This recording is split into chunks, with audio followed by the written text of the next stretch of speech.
चलिए, आज एक ऐसी कहानी की दुनिया में चलते हैं जो बहुत पुरानी है, लेकिन उसका सबक आज भी उतना ही ताज़ा है। ये कहानी है दो रास्तों की, एक छिपे हुए खजाने की और एक ऐसे फैसले की जो हमें समझदारी का एक बिल्कुल नया मतलब सिखाता है। हम सब कभी ना कभी जिंदगी में ऐसे दो राहे पर जरूर खड़े होते हैं, है ना? जब सही और गलत के बीच फैसला करना इतना मुश्किल हो जाता है कि हम सोचते हैं चलो कुछ नहीं करते। ये कहानी इसी उलझन की जड़ तक जाती है। तो जरा सोचिए, दो दोस्त हैं और उनके हाथ लग गया है एक बेशकीमती खजाने का नक्शा। लेकिन एक मुश्किल है, ये खजाना एक बहुत ही खतरनाक रेगिस्तान के उस पार है। सफर लंबा है, जोखिम से भरा है और यहीं से उनकी असली परीक्षा शुरू होती है। तो उनका प्लान बिल्कुल सीधा सा था। उन्हें एक तीसरा समझदार साथी चाहिए था, ऐसा साथी जो न सिर्फ सफर में उनकी मदद करे बल्कि अपने साथ एक ऊंट भी लाए, सामान और बाद में मिलने वाले खजाने के लिए। और बदले में उसे मिलेगा खजाने का पूरा 1/3 हिस्सा। तो काफी खोजबीन के बाद दो लोग सामने आए, गुरु और राहुल। अब वैसे तो दोनों हर तरह से बराबर थे, बस एक चीज को छोड़कर, उनका काम करने का तरीका। गुरु वो था जो पहले काम करता था, एक डूअर, जबकि राहुल कुछ भी करने से पहले 1000 बार सोचता था, मतलब एक थिंकर। अब ये पता लगाने के लिए कि दोनों में से ज्यादा बुद्धिमान कौन है, एक बहुत ही सिंपल सा टेस्ट रखा गया।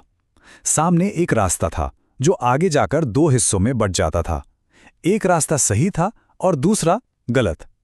जो सही रास्ता चुन लेगा वही उनका साथी बनेगा। तो पहले गुरु उस दो राहे पर पहुंचा। उसने इधर उधर देखा, कोई खास फर्क नजर नहीं आया और ज्यादा वक्त बर्बाद किए बिना उसने बायां रास्ता पकड़ लिया। कुछ दूर चलने पर उसे समझ आ गया कि ये रास्ता गलत है। वो फौरन पलटा और वापस शुरू वाली जगह पर आ गया। उसने एक कदम उठाया, भले ही वो गलत था। और दूसरी तरफ था राहुल। वो उसी दौराहे पर खड़ा रहा, सोचता रहा, क्या होगा अगर मैंने गलत रास्ता चुन लिया? कौन सा निशान सही रास्ते की तरफ इशारा कर रहा है? इसी सोच विचार में उसने 1 घंटे से ज्यादा का वक्त बिता दिया और 1 इंच भी आगे नहीं बढ़ा। तो अब सवाल यह था कि दोस्तों ने किसे चुना? उसे जिसने गलत कदम उठाया या उसे जिसने कोई कदम ही नहीं उठाया? और उन्होंने चुना गुरु को।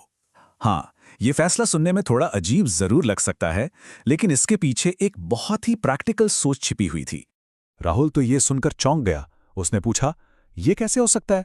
गुरु ने तो गलत रास्ता चुना था, फिर उसे क्यों चुना? और उसका सवाल बिल्कुल जायज था। आखिर एक गलत फैसला लेने वाले को इनाम क्यों मिला? दोस्तों का जो जवाब था ना, वही इस पूरी कहानी का सार है। उन्होंने कहा, गुरु ने एक्शन लेकर ये तो पता लगा लिया कि कौन सा रास्ता गलत है। अब उसके पास आगे बढ़ने के लिए सिर्फ सही रास्ता ही बचा है, जबकि तुमने सिर्फ सोचते सोचते अपना सारा समय बर्बाद कर दिया और तुम वहीं के वहीं खड़े हो।